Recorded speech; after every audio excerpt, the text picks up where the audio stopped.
pembelajaran pada pagi hari ini. Sebelum mulai pembelajaran, kita berdoa terlebih dahulu. Berdoa menurut agama dan kepercayaan masing-masing. Berdoa mulai. Berdoa selesai. Terima kasih. Tetap semangat ya. Dan jaga kesehatan, tetap patuhi protokol kesehatan. Tetap memakai masker dan jangan lupa cuci tangan. Nah, tetap semangat ya untuk mengikuti pembelajaran pada pagi hari ini. Dalam rutinitas kebiasaan sehari-hari, kita dianjurkan untuk membaca literasi minimal 5 menit. Nah, kalian bisa membaca buku-buku bacaan yang ada di rumah kalian. Ibu akan menanyakan beberapa hal tentang kegiatan kalian. Salah satunya yaitu, coba kalian itu dari sekolah naik sepeda atau jalan kaki. Nah, ada tidak di antara kalian itu berangkat ke sekolahnya naik sepeda? Nah, kalau ada, pernah tidak menjumpai teman kalian itu pada saat di jalan itu sedang jalan kaki? Nah, bagaimana sikap kalian ketika melihat teman kalian yang sedang jalan kaki tersebut? Oh ya, tepat, sikap kalian sudah bagus, yaitu apa? Kalian mau memberikan sumbangan kepada teman kalian itu untuk berangkat ke sekolah.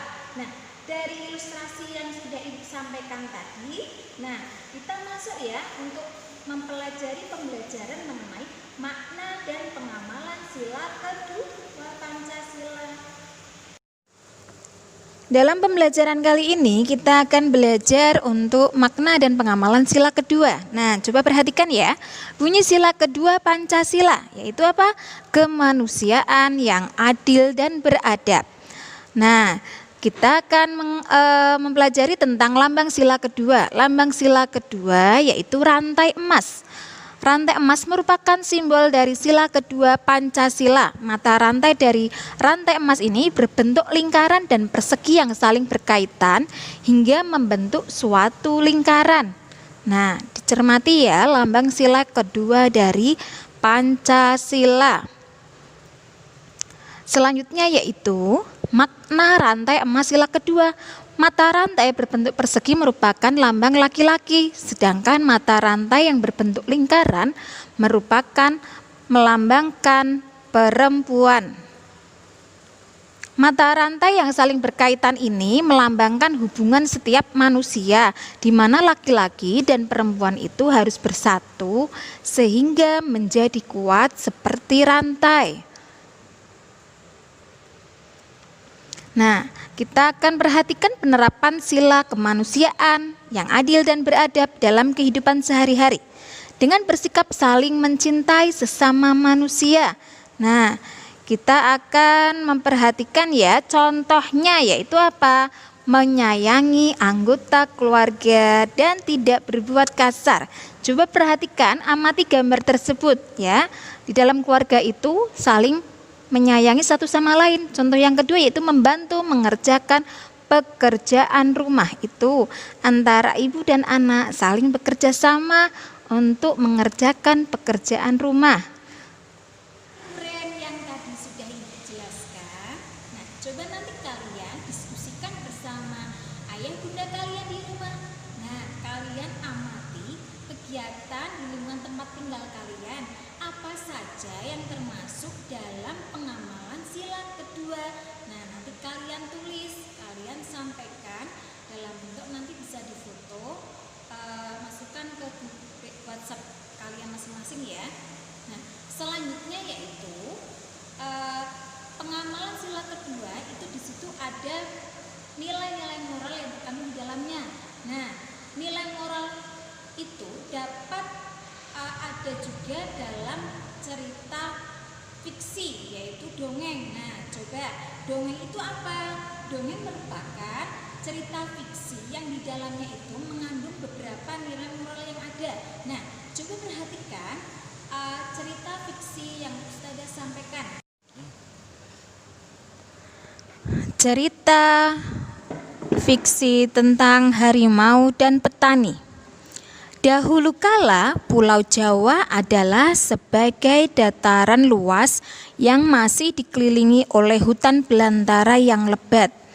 Berbagai macam binatang buas menjadi penghuni dan predator yang dominan. Mereka memangsa apa saja yang lebih lemah mengikuti naluri hewan mereka. Manusia di kala itu harus berjuang keras untuk bertahan hidup. Mereka harus membuka hutan, melewati bahaya untuk membuat lahan pertanian agar tidak kelaparan. Belum lagi resiko ancaman binatang buas seperti singa, harimau, serigala, dan beruang. Dan hewan-hewan buas lainnya yang selalu mengintai jika tidak berhati-hati.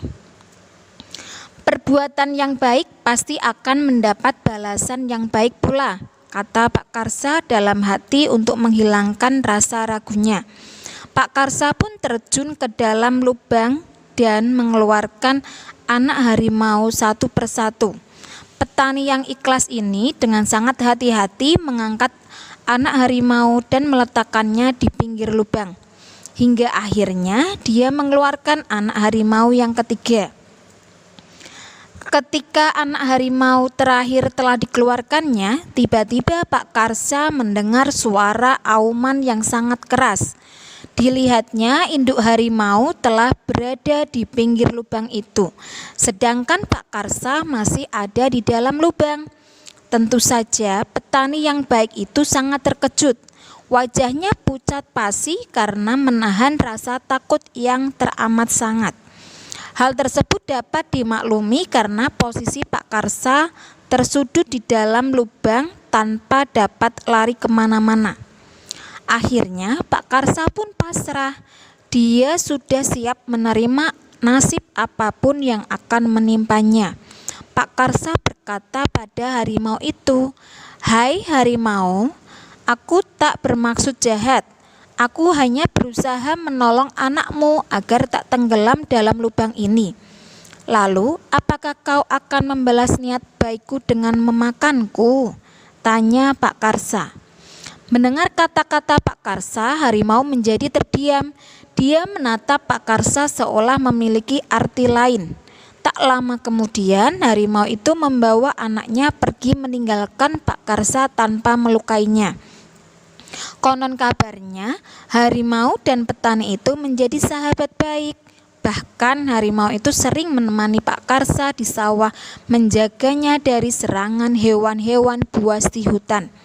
Harimau itu juga membantu menjaga sawah Pak Karsa dari gangguan gerombolan babi hutan. Sebagai balas budi telah menyelamatkan anak-anaknya. Cerita teks fiksi tadi, coba kalian tunjukkan nilai-nilai positif dari cerita tersebut.